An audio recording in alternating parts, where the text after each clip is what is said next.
Bonjour à tous. Bon, on va commencer ce webinaire Bluemix et les services base de données et analytics. Donc, merci à tous de nous rejoindre ce matin pour cette session. Donc, je m'appelle Emmanuel Devrogil. Je travaille en tant que product spécialiste Bluemix chez IBM et, euh, et je vais aujourd'hui vous présenter ce Bluemix rapidement. On va faire juste une overview pour ceux qui ne connaissent pas encore Bluemix, mais on va vraiment passer 5 minutes uniquement sur cette overview. Puis ensuite, on va aller voir un petit peu tout ce qui s'offre en termes de services data et analytics dans le catalogue de Bluemix. Alors, je suis accompagné pendant ce webinaire par mon collègue Julien Barache, qui peut répondre à toutes vos questions. Vous pouvez poser au fil de l'eau à travers le chat. Donc n'hésitez pas à poser vos questions, il répondra au fil de l'eau, puis on prendra 5 minutes à la fin de voir s'il y a des questions qui n'ont pas été répondues. Et si jamais on oublie de répondre à certaines de vos questions, on ne manquera pas de revenir vers vous par email. N'hésitez pas à nous contacter si vous avez des questions sur Bluemix ou les services, même après le webinaire, je partagerai avec vous nos coordonnées. Et puis pour info, donc je partagerai à la fin de cette session les slides ainsi que le replay de notre session. Donc aujourd'hui, l'agenda est assez simple. En fait, on va faire juste quelques slides pour présenter Bluemix et les services data et analytics du catalogue. Et puis ensuite, on ira utiliser la plateforme Bluemix, l'interface, et on verra comment faire une rapide démo, comment créer un service de base de données d'HDB, importer des données et démarrer un cluster Spark et puis éventuellement utiliser un notebook. Donc on verra tout ça à la fin avec une rapide démo et l'idée c'est de vous montrer comment créer ces services, comment les utiliser. Donc voilà. Alors je vais juste commencer très rapidement par une rapide introduction Bluemix. C'est important de juste comprendre ce que c'est que cette plateforme. C'est la plateforme d'innovation IBM. Et quand on parle d'innovation, on parle vraiment de toutes ces questions que l'on rencontre tous les jours dans notre travail, dans nos responsabilités, toutes ces questions qui nécessitent un peu d'innovation, comme par exemple, j'ai pris trois exemples de questions qui sont du vécu avec des clients Bluemix, comme comment tester le lancement d'un nouveau produit auprès de mes clients. Je lance une nouvelle fonctionnalité, j'aimerais savoir quel est le retour de ces clients. Donc je vais avoir cette idée, ce besoin, cette question. Comment améliorer la qualité et l'efficacité de mon support client, éventuellement avec de l'automatisation, avec une meilleure qualification du besoin de mon client, de son problème, pour pouvoir mieux router cette demande de, du client. Et puis un autre exemple qui est plus adéquat à notre sujet d'aujourd'hui, comment analyser les données de mes clients, éventuellement en temps réel, pour en obtenir des informations, des insights pour mon business. Donc toutes ces questions, en fait, Bluemix elle va être la plateforme qui va vous permettre de passer de ces questions à une application très facilement et très rapidement. Donc vous avez une problématique et on va vous aider avec Bluemix à mettre en pratique sous forme d'application votre besoin. Et donc pour ça, en fait, Bluemix va vous permettre de composer des applications, composer des applications à partir de votre code, de vos données que vous allez pouvoir importer, déployer sur Bluemix et vous allez pouvoir utiliser d'autres services. On va faciliter l'intégration de différents services entre eux. Par exemple, aujourd'hui, on verra comment sur Bluemix, on vous permet facilement de pouvoir déplacer des données d'une base de données vers une autre, d'un service de base de données vers un service analytics, etc. sur le cloud. Donc vous allez vraiment pouvoir composer en fonction de votre besoin, utiliser les technologies dont vous avez besoin pour déployer et, euh, et utiliser vos applications et vos services. Ensuite, on vous offre tous les outils qu'il faut pour pouvoir gérer ces applications. Donc, il y a toute une suite d'outils DevOps qui vous permet de travailler en continuous delivery, continuous integration. Je ne sais pas si ces termes-là vous parlent, mais c'est tout un ensemble d'outils qui vous permettent d'être agile et justement de pouvoir passer de cette idée à une application en quelques semaines sans passer dans des projets de 6 mois pour pouvoir réaliser un prototype ou même un MVP, un minimum viable product. Et Bluemix repose sur une architecture open. Ça, c'est un point important, c'est-à-dire que cette plateforme cloud va vous permettre d'utiliser des technologies open standard en termes d'architecture elle-même de la plateforme et des options pour faire d'exécuter vos applications, mais aussi en termes de services. Et aujourd'hui, on va parler de quelques services data analytics, tels que Spark, qui reposent sur des technologies open standard et qui font partie du catalogue Bluemix. Donc voilà, c'était vraiment une rapide introduction, c'est juste pour c'est vrai qu'on parle tous de la même chose avec Bluemix. Et j'aime bien partager quelques éléments sur les qui utilisent aujourd'hui cette plateforme, parce que c'est une question qui revient souvent. Et donc on a aussi bien des entreprises, des grands groupes qui utilisent Bluemix, soit Bluemix public pour leur permettre d'innover, de pouvoir développer des prototypes éventuellement qu'ils peuvent industrialiser derrière, et éventuellement utiliser aussi des plateformes Bluemix en mode dédié, donc avec un Bluemix déployé dans un des data centers IBM, mais dédié pour ce groupe, pour cette entreprise, ou même en mode local, donc déployé derrière les firewalls de l'entreprise, qui leur permet d'avoir un maximum, un niveau de sécurité maximum. Euh, et puis on a aussi beaucoup de startups, beaucoup de petites entreprises qui elles sont très intéressées par cet accès facile à des technologies, à cet aspect totalement managé des services par IBM. Donc ça leur permet de vraiment se focaliser sur leur innovation, sur leur idée, sur leur business, et de décharger toute la partie infrastructure, opération et même gestion des services eux-mêmes à IBM. On a aussi pas mal de partenaires. Donc, dans le catalogue de services, on a des partenaires qui viennent apporter leur technologie, leurs solutions dans le catalogue. Et puis, alors juste pour mentionner un des derniers partenariats annoncés, Apple, parce que je pense que c'est assez intéressant de voir. Avec Apple, on a développé, IBM et Apple ont développé ensemble un runtime, un contexte d'exécution qui permet, si vous avez des développeurs dans votre compagnie qui ont développé une application pour des devices Apple avec le langage Swift, hein, bah, qui peuvent utiliser ces mêmes compétences pour développer un back-end avec un langage Swift. Donc on a, avec ce partenariat, permis de réutiliser les compétences de développement mobile pour développer du back-end Swift. Donc voilà, donc c'est quelques exemples d'utilisateurs de la plateforme Bluemix. Alors nous aujourd'hui notre focus c'est sur les services bases de données et analytics qui sont exposés dans le catalogue de Bluemix en tant que service. Et donc on a un très large catalogue de services qui va vous permettre en fait de pouvoir réaliser tous vos use cases aussi bien de stockage que d'analytics sur vos données. Et tous ces services sont totalement gérés par IBM. Donc, c'est-à-dire que tout ce qui est installation, mise à jour, installation des pages de sécurité, la disponibilité des services eux-mêmes et la scalabilité, tout ça est géré par IBM pour vous. Donc vraiment, vous allez pouvoir consommer ces services sans vous préoccuper de tous ces aspects opérationnels.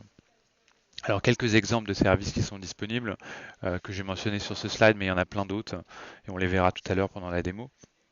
On a le service Hadoop avec la distribution IBM qui s'appelle Big Insight et qui vous donne accès à tous les modules de la distribution open source ainsi que certains modules entreprises comme Big Air ou Big SQL pardon, qui va vous faciliter l'analyse de vos données. Alors aujourd'hui, à noter qu'Hadoop est vraiment proposé plutôt en mode cluster dédié sur des serveurs bare metal. Alors que par exemple Apache Spark qui est aussi proposé dans le catalogue de Bluemix, est plus proposé vraiment as a service. Donc vous allez pouvoir utiliser Spark, on va dire vraiment à la demande, utiliser quelques exécuteurs pendant quelques minutes et ensuite les arrêter et ne payer pour uniquement ce que vous avez utilisé. Spark va très bien s'intégrer avec tous les autres services du catalogue Bluemix, tels que par exemple justement Hadoop, Big Insight ou une base de données Cloud Hunt, base de données Analytics d'HDB qu'on utilisera pour notre démo. Et puis peut aussi s'intégrer très bien avec vos données on-premise. Donc ça c'est aussi important, on facilite au maximum les aspects cloud hybride. Donc on acknowledge, on reconnaît l'importance de pouvoir travailler sur différentes plateformes. Peut-être que vos données, vous souhaitez les conserver dans votre data center pour des raisons de confidentialité et de sécurité. Donc on va faciliter ce type de scénario en vous offrant des connecteurs pour faciliter l'utilisation de ces différentes plateformes pour vos projets. Et puis, Donc voilà, donc je parlais de Spark, mais on a aussi le service d'HDB, donc on va utiliser un petit peu pour notre démo, qui est une base de données SQL, qui est un entrepôt de données plutôt, avec une solution analytics in memory intégrée, qui utilise la technologie BLU accélération, si vous êtes familier avec ça, et puis une architecture de traitement à parallélisme massif. Donc vous allez pouvoir, avec DashDB, tirer parti d'un vaste écosystème d'outils de business intelligence aussi, avec aussi des outils de modélisation prédictive tels que le RStudio qui est intégré avec ce service d'HDB.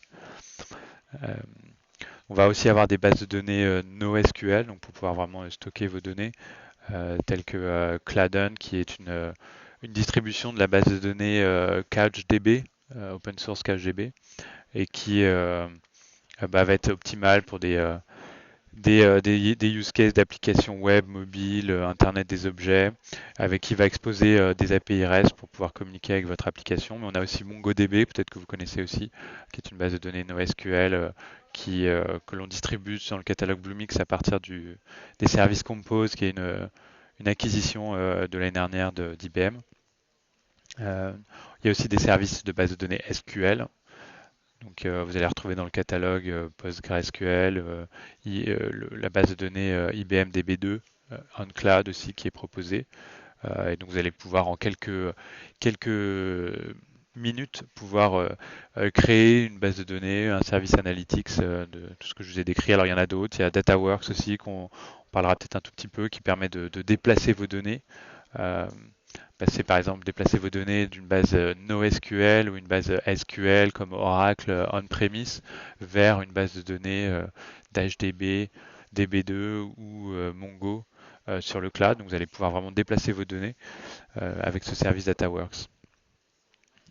Et puis on a aussi rajouté récemment une base de données GraphDB qui est une distribution de Apache Tinkerpop qui est complètement managée pour vous par IBM. Et puis il y a d'autres services assez populaires tels que Redis qui permettent d'utiliser ça comme éventuellement du caching pour améliorer les performances de votre application, Elasticsearch, etc., etc. Il y a beaucoup de services data analytics et donc on va en revoir un petit peu plus en détail au cours des prochains slides. Mais donc on vous offre un choix assez large pour pouvoir vous adapter en fonction de votre idée, de votre use case que vous souhaitez implémenter, de pouvoir utiliser la technologie qui s'adapte le mieux à votre besoin. Alors, juste pour faire un petit peu, mettre un peu de sens dans ce choix assez large de base de données, euh, j'ai construit ce slide qui permet de voir un petit peu comment est-ce que vous allez pouvoir travailler sur Bluemix à partir de votre use case. Donc, on a des données qui peuvent venir soit de vos sensors que vous allez pouvoir déployer, éventuellement connecter sur un service Internet des objets sur Bluemix, qui est un serveur MQTT qui permet de collecter des données depuis des sensors. Donc, vous pouvez faire ça, vous allez pouvoir récupérer des données depuis Internet, depuis les réseaux sociaux, éventuellement vous pouvez collecter aussi. On a des services qui facilitent ce genre de use case aussi. Des données que vous collectez depuis les conversations que vous avez avec vos clients, à travers de chats, à travers des formulaires, des données de sources différentes qui peuvent être éventuellement une base de données Oracle dans votre data center. Euh, tout ce type de sources de données que vous allez pouvoir collecter. Et donc on va avoir des services qui vont faciliter la collecte de ces données sur Bluemix. Et là j'en cite quelques-uns ici. On a par exemple DataWorks que j'ai mentionné très rapidement qui permet de déplacer les données d'une base de données vers une autre. Apache Kafka qui est un service de messaging que vous pouvez utiliser aussi qui est disponible sur Bluemix qui s'appelle Messaging Hub sur Bluemix. Un service de streaming euh, qui va permettre de récupérer les données des différentes sources en temps réel. Donc vraiment, on a tous ces services qui vont vous permettre de collecter ces données depuis vos différentes sources. Et puis derrière, on va vous offrir aussi des services dans le catalogue Bluemix qui vous permettent de stocker ces données. Donc on a déjà mentionné la plupart de ces services qui sont listés ici. Euh, donc on a donc ces services de base de données SQL, ces services de base de données NoSQL, de GraphDB, Je n'ai pas mentionné aussi les services de stockage. Donc on a un service de stockage Object Store qui permet de stocker des gros volumes de fichiers pas cher du tout, qui est Object Store en fait, qui est une technologie qui vient de OpenStack. Et donc on expose les API OpenStack, l'Object Store Swift de OpenStack. Donc tout cet ensemble de services qui va permettre de stocker vos données que vous avez ingérées. Et puis ensuite, vous allez pouvoir analyser ces données. Et donc là aussi, on a tout un ensemble de services que j'ai un petit peu mentionné, déjà introduits, euh, tels que Spark, les clusters Spark qui vont permettre d'exécuter vos applications Spark. Vous allez aussi, depuis Spark, on va avoir des intégrations, des connecteurs avec des services de base de données pour faciliter vos use cases.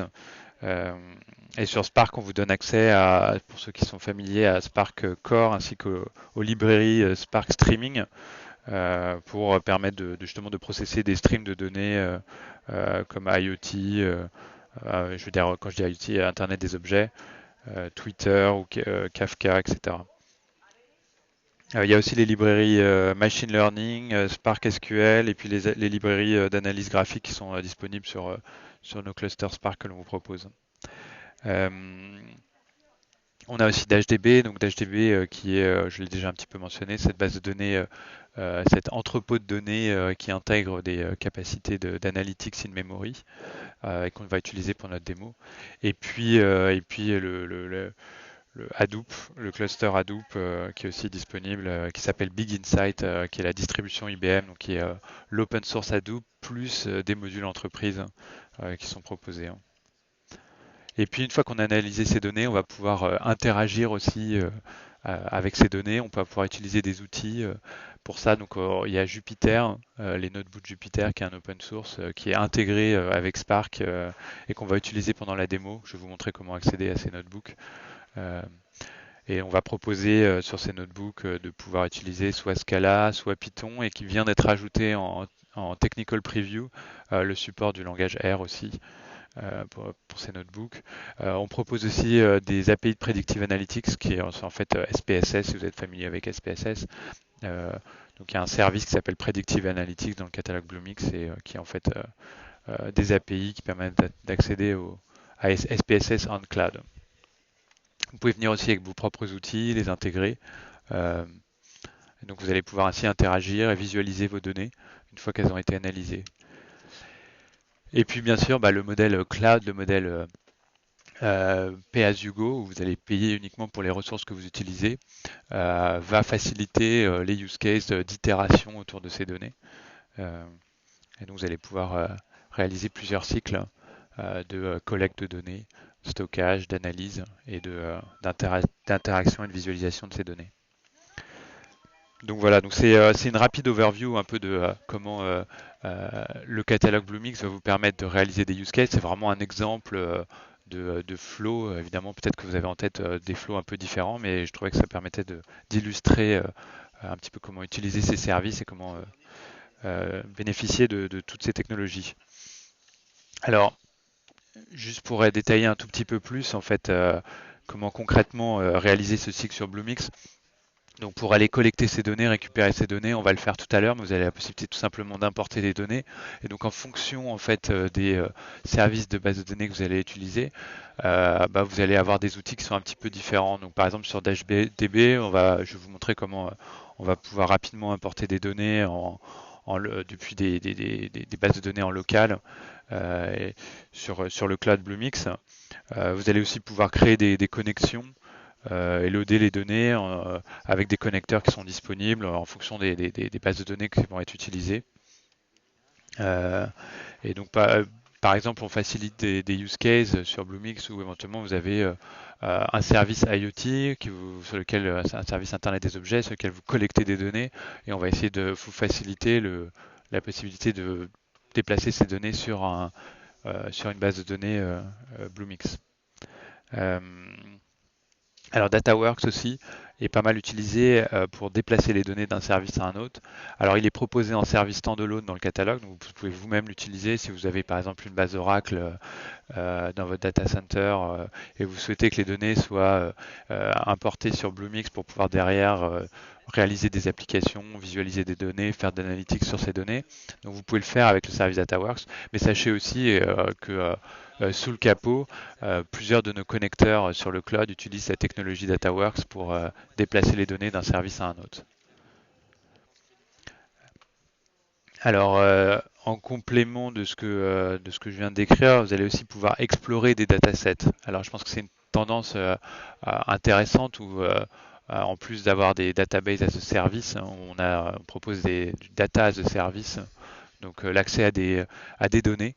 Donc, il y a des services, récemment, il y a le service Weather Insight, donc, qui a été rajouté dans le catalogue à travers une acquisition d'IBM Weather Company, et donc qui permet très facilement de pouvoir avoir des accès à des informations de météo, de forecast à partir de quelques API simples à utiliser. Euh, il y a aussi tout un ensemble de services de données, de services de données elles-mêmes qui sont proposés directement. Vous pouvez importer sur les services de base de données, des données qui sont aujourd'hui publiques et a priori je pense que ça va évoluer avec de plus en plus de données même payantes qui sont proposées dans le catalogue Bluemix. Euh, donc voilà, donc vous allez pouvoir facilement directement importer des données de, euh, de trafic, etc. et de pouvoir faire des analyses avec vos propres données, hein. Un autre aspect sur Bluemix que j'ai pas beaucoup mentionné dans cette présentation, mais c'est l'aspect application elle-même. Donc vous allez pouvoir exécuter vos applications, alors des applications Spark éventuellement, mais même des applications web ou des applications mobiles. Et donc euh, à partir du moment où alors ces applications elles peuvent être soit sur Bluemix, soit en dehors de Bluemix. Vous pouvez avoir une application dans votre data center qui utilise une base de données sur Bluemix, aucun problème avec ça.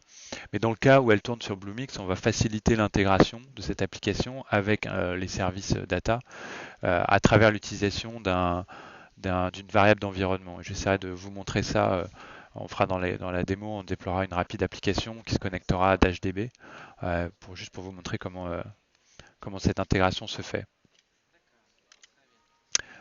Donc voilà, donc c'est exactement ce dont je parlais. J'avais oublié qu'il y avait plusieurs screenshots, mais donc ce qu'on voit ici, c'est les services credentials de mon service.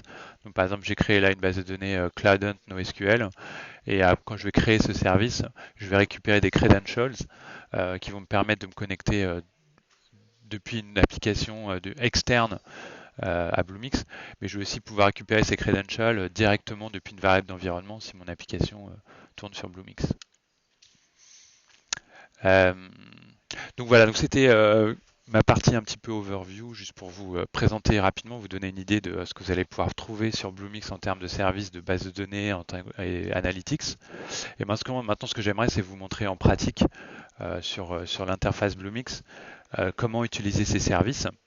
Et donc j'ai pour ça pris un exemple, c'est vraiment très simple, de données qu'on va collecter et importer sur le cloud. Et pour ça, je vais utiliser pour stocker mes données, je vais utiliser l'entrepôt DashDB. J'aurais pu utiliser Cloudant, j'aurais pu utiliser Mongo, mais je suis parti sur DashDB. Euh, donc on va aller importer toutes ces données que j'ai dans un fichier CSV en fait, dans cette base de données DashDB. Euh, Ensuite, ce qu'on va faire, on va déployer une application qui va se connecter sur DashDB et qui va nous permettre de visualiser ces données, hein. Et puis après, on déploiera un cluster Spark qu'on va connecter sur notre base de données d'HDB. Donc on va créer un connecteur et ensuite on utilisera on créera un notebook très rapide. Donc voilà, donc je ne vais pas aller très loin dans la démo en termes de ce qu'on peut faire. C'est juste pour vous montrer rapidement comment créer ces différents services. Euh, et voilà. Alors donc je vais aller sur mon compte Bluemix. Donc je suis déjà logué sur mon compte Bluemix. Je suis allé sur bluemix.net et je suis logué dans mon organisation Emmanuel et dans mon espace que j'ai créé Analytics, où j'ai mes services d'Analytics. Et pour gagner un petit peu de temps, j'ai déjà créé quelques éléments, mais je vais quand même vous montrer ce que j'ai fait. Euh, donc aujourd'hui j'ai une application qui tourne. Et puis j'ai plusieurs services que j'ai créés, des API Watson, et puis une base de données d'HDB et une base de données Cloudant. Alors pour créer mes services, je vais sur le plus ici. Donc Le premier service dont je vais avoir besoin, c'est un service d'HDB. Donc pour créer le service d'HDB, bah, je vais aller dans le catalogue, donc voilà, il va s'afficher ici. Et donc j'ai ici accès à tous les services du catalogue. Et on a beaucoup de services, des services de networking, des services d'exécution de mon code, des services de stockage, de base de données et d'analytics, des services, les API Watson, etc., etc. Mais bon, qu'aujourd'hui, ce qui nous intéresse, c'est les services base de données et analytics. Ici, je vais retrouver tous les services qui sont disponibles. Et entre autres, je vais retrouver le service d'HDB qui est juste ici. Et donc quand je sélectionne un service, et ce que je vous montre ici est valable pour tous les services, même si je pars sur du Watson ou je vais toujours avoir cet écran qui va s'afficher avec une rapide overview du service, de ce que je vais pouvoir faire avec ce service. Je vais avoir un accès à la documentation. Et souvent dans la documentation, je vais pouvoir retrouver des tutoriaux, des vidéos. Donc si vous souhaitez avoir plus d'informations sur le service, c'est un très bon moyen de commencer pour pouvoir voilà, donc excusez-moi, ça prend quelques secondes à s'afficher, mais donc voilà, je vais avoir ici accès à des tutoriaux, donc à toute la documentation du service, comment utiliser les services, comment connecter des applications sur mon service, etc., etc. Et puis ici, j'ai des informations de pricing, donc important aussi, donc de pouvoir savoir comment ça fonctionne. Et j'ai sur quasiment tous les services, j'ai toujours un quota gratuit. Donc je vais pouvoir tester le service, l'utiliser un petit peu pour mes démos, pour mes tests sans être facturé. Donc ici par exemple j'ai 20 gigas gratuits de stockage. Non pardon, j'ai 1 giga gratuit de stockage. Et là c'est l'entry plan, après j'ai des plans entreprise. Et ensuite j'ai fait un create. Alors j'ai déjà créé le service, c'est très rapide mais c'est juste parce qu'en fait je l'ai créé avant parce que dans ma démo plus tard je vais avoir besoin d'utiliser un certain credentials et donc pour éviter de vous faire attendre que je modifie les codes, moi je l'ai fait avant. Donc je vais aller me retourner sur mon dashboard et je vais vous montrer donc le service d'HDB que j'ai déjà créé. Donc je vais aller dans mon dashboard où je vais voir tous mes items et donc je vais sélectionner le service et puis on va aller maintenant ce qu'on va faire c'est qu'on va importer des données sur cette base de données. Donc je vais accéder au dashboard de gestion de ma base, de mon service d'entrepôt de données d'HDB. Il y a beaucoup de choses sur DashDB. Je vais pas avoir le temps de tout vous montrer. Il y a beaucoup d'aspects, entre autres les aspects analytics où j'ai mon studio R intégré où je vais pouvoir exécuter mes scripts R directement sur mes données. Donc j'ai des services d'analytics intégrés. Mais ce que je vais faire pour le moment, c'est que je vais aller uploader en fait sur ma base. Je vais aller collecter mes informations, mes données, pardon. Donc j'ai plusieurs outils, je peux les déployer, je peux les collecter directement depuis le cloud, je peux aller importer des données de Twitter. Donc j'ai plusieurs connecteurs qui sont proposés. Mais moi, ce que je vais faire pour cette aujourd'hui, c'est que j'ai un fichier CSV en fait avec des données. Donc c'est des listes d'employés. Donc c'est une sorte de fichier HR que je vais importer. Donc j'ai un outil d'import ici et je l'ai mon fichier employé en local que je vais uploader.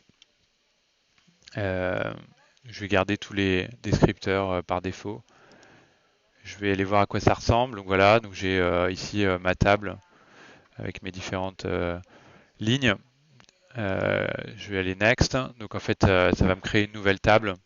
J'ai la possibilité d'éditer, choisir le nom de ma table, éditer les colonnes, le type de données, le type des données.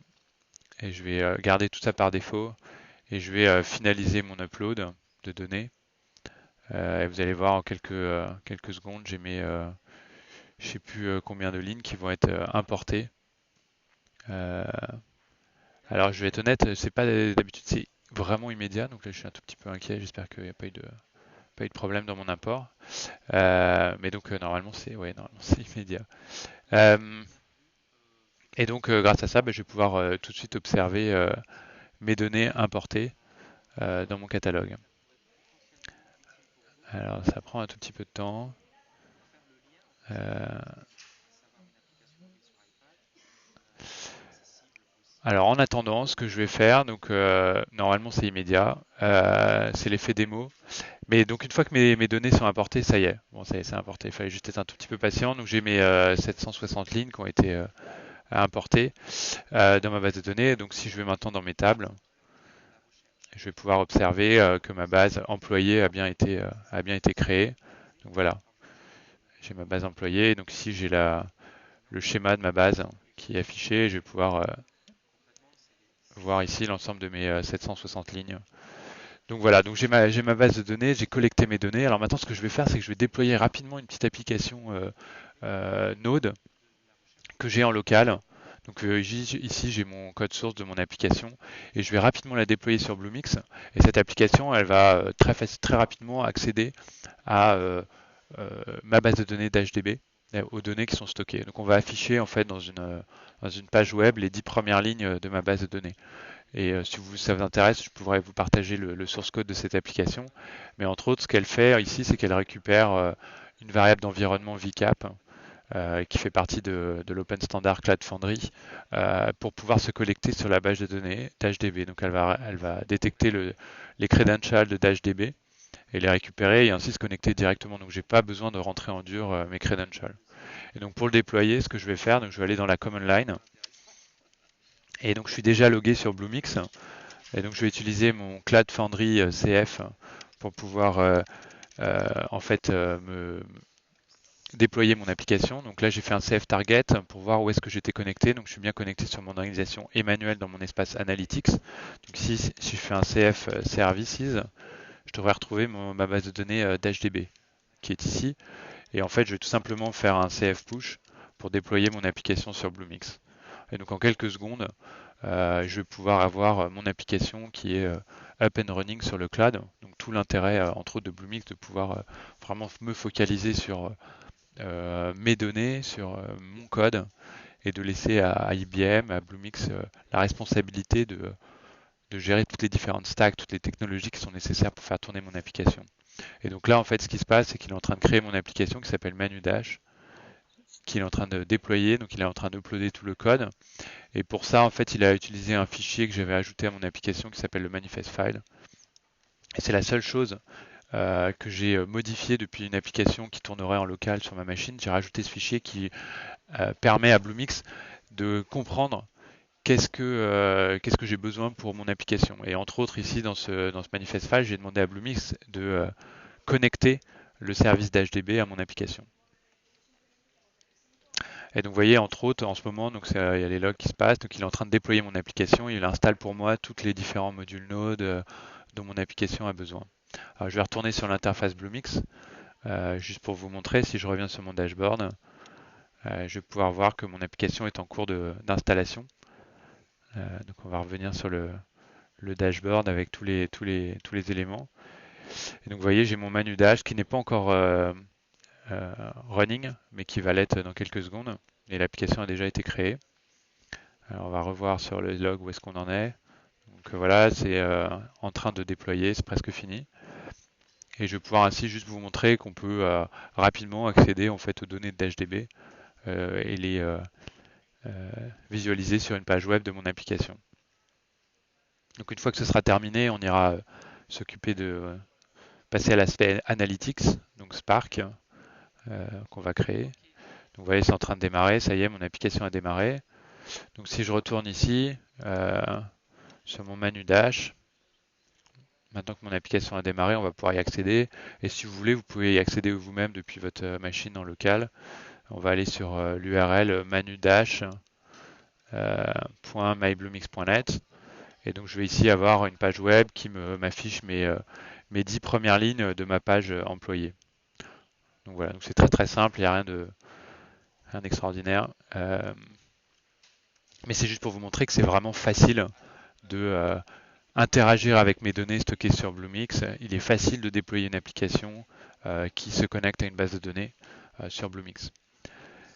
Alors on va continuer notre démo, maintenant on va partir sur l'aspect Analytics et donc ce qu'on va faire pour ça c'est qu'on va aller créer un cluster Spark. Donc je vais retourner sur mon dashboard et ici je vais faire exactement de la même façon que j'avais fait pour créer mon service d'HDB. Je vais aller créer mon service Spark. Et donc je vais retourner dans mon catalogue. De la même façon, je vais toujours aller dans ma catégorie Data et Analytics. Et ici, je vais trouver le service Spark que je vais sélectionner. Alors je vais lui donner un nom. J'aurais pu garder le nom par défaut, mais j'aime bien mettre un nom qui me permet de me souvenir. Donc c'est bien Spark Demo. J'ai accès à une rapide overview, j'ai accès à la documentation qui me permet d'accéder toujours à ces tutoriaux, ces vidéos, avoir plus d'informations sur ce que je peux faire avec Spark. Et puis à mes informations de pricing. Et donc je vais pouvoir créer ici mon cluster Spark. Donc ça va prendre quelques secondes à créer. Et ensuite je vais pouvoir connecter mon cluster Spark à ma base de données d'HDB. Voilà. Et donc ensuite, à partir de mon cluster Spark, bah, je vais pouvoir soit exécuter mes applications Spark, donc déployer mes applications que j'ai développées en Java depuis mes propres outils. Je vais pouvoir les exécuter sur mon cluster Spark. Et je peux aussi travailler avec des notebooks, ce que j'ai mentionné tout à l'heure, pour pouvoir interagir et visualiser mes données, ce qu'on va faire tout à l'heure. Mais la première chose que je vais faire, en fait, c'est d'aller en fait créer une connexion entre mon cluster Spark et ma base de données d'HDB pour pouvoir donner accès directement depuis Spark à mes données stockées sur mon fichier employé. Et donc ici, je vais aller dans mes data connexions, donc dans ma rubrique data et analytics, je vais aller dans mes data connexions et je vais aller créer cette connexion. Alors en fait, c'est tout simple, hein, je fais un create connection et ici, je vais pouvoir rentrer les informations, je vais donner un nom à ma connexion et je vais pouvoir sélectionner le service. Donc si j'ai sélectionné d'HDB démo. Alors en fait, il a déjà été créé puisque j'avais déjà fait la démo avant. Et donc j'ai ma connexion qui est déjà créée ici d'HDB. Euh, alors j'en profite pendant que je suis ici, vous montrer la partie accès à des données, euh, des sets de données. Donc dans la section Exchange, ici vous allez pouvoir en fait directement importer des données depuis des sources externes et pouvoir les importer dans votre base de données d'HDB, dans votre euh, Spark. Donc voilà, donc ici vous allez pouvoir accéder, c'est une source de données intéressante. Donc la partie Exchange. Alors maintenant ce qu'on va faire, c'est qu'on va créer notre notebook pour pouvoir interagir avec nos données. Donc on va créer un nouveau notebook. Donc c'est vraiment super facile. Puisque c'est déjà complètement intégré. Donc mon nouveau notebook, je vais lui donner un nom, je vais l'appeler Employee. Et puis, alors que vous voyez, je peux utiliser soit Python, soit Scala, soit le langage R, qui est pour le moment juste en technical preview. Alors j'ai préparé un micro script Scala, donc on va partir sur Scala. Et donc à partir de mon instance Spark Demo que j'ai créé précédemment. Donc on va créer ce nouveau notebook et maintenant on va pouvoir interagir en fait avec nos données stockées sur DashDB à partir de ce notebook. Je ne sais pas si vous étiez familier avec Jupyter, avec les notebooks Jupyter, mais il y a pas mal d'informations, comme c'est un petit open source, et vous n'êtes pas loqué avec IBM en termes de sources d'informations. Vous pouvez accéder à toute la communauté open standard, open source Jupyter, ce qui est aussi un atout intéressant quand on travaille sur des technologies open standard. Donc voilà, donc c'est en train de créer mon notebook sur mon cluster Apache Spark. Et donc, on a presque fini la démo en fait, puisque derrière, on va juste utiliser. Alors, j'ai créé déjà un petit script ici, Spark, qui me permet en fait de me connecter sur ma base de données d'HDB d'afficher dans ma console le modèle de ma base, le schéma pardon de ma base. Alors, je vais rajouter en source à partir de la connexion que j'ai déjà créée. Il me propose ma source d'HDB. Je vais rajouter cette source. Et je vais copier en fait mon script qui se connecte sur ma base de données d'HDB. Donc c'est pour ça que je l'avais créé avant la démo, c'est pour ne pas avoir besoin de réécrire mon URL et mon username password. Et donc là, bon, ça prend toujours quelques secondes la première fois qu'il se connecte. Et donc vous voyez, il m'a renvoyé mon schéma de ma base de données. Donc derrière, je vais pouvoir travailler, interagir avec ces données, avec mes tables stockées sur DashDB. Ça aurait pu être un autre service, évidemment, j'ai pris DashDB, mais j'aurais pu utiliser un autre service pour stocker mes données. Donc voilà, donc c'était une rapide démonstration de ce que vous pouvez faire assez facilement en connectant des services entre eux en important des données et en mettant tout ça en musique pour pouvoir réaliser vos use cases d'analytics euh, sur Bluemix. Alors pour finir ce webinaire, avant de passer aux questions, je voudrais juste partager quelques liens avec vous. Vous avez peut-être déjà vu ces liens, mais donc le fait qu'il y a un MOOC, une Open Classroom, un cours en formation en ligne gratuite sur Bluemix, qui peut être intéressant pour pouvoir aller un petit peu plus loin sur l'aspect déploiement des applications, connexion des services à des applications. Donc voilà, j'ai mis le lien sur le slide, je vous partagerai les slides à la fin de cette session. Il y a un groupe Meetup à Paris, alors je sais que tout le monde n'est pas parisien, mais c'est intéressant, il y a souvent des éléments qui sont partagés, du contenu. Donc c'est intéressant de faire partie de cette communauté. Il y a presque 2000 membres dans ce groupe Meetup, donc je vous invite à y participer. Et puis il y a quasiment tous les mois, il y a des événements intéressants avec des speakers, des entreprises qui partagent leur expérience, ce qu'ils ont fait sur Bluemix, etc. Et je sais qu'il y a aussi un meet-up qui est organisé à Rennes euh, le 22 juin sur une introduction Bluemix, et donc avec aussi je crois une startup qui va décrire ce qu'ils font avec Bluemix. Donc si vous êtes dans le Grand Ouest, n'hésitez pas. Des webinars, donc on fait des webinars assez régulièrement.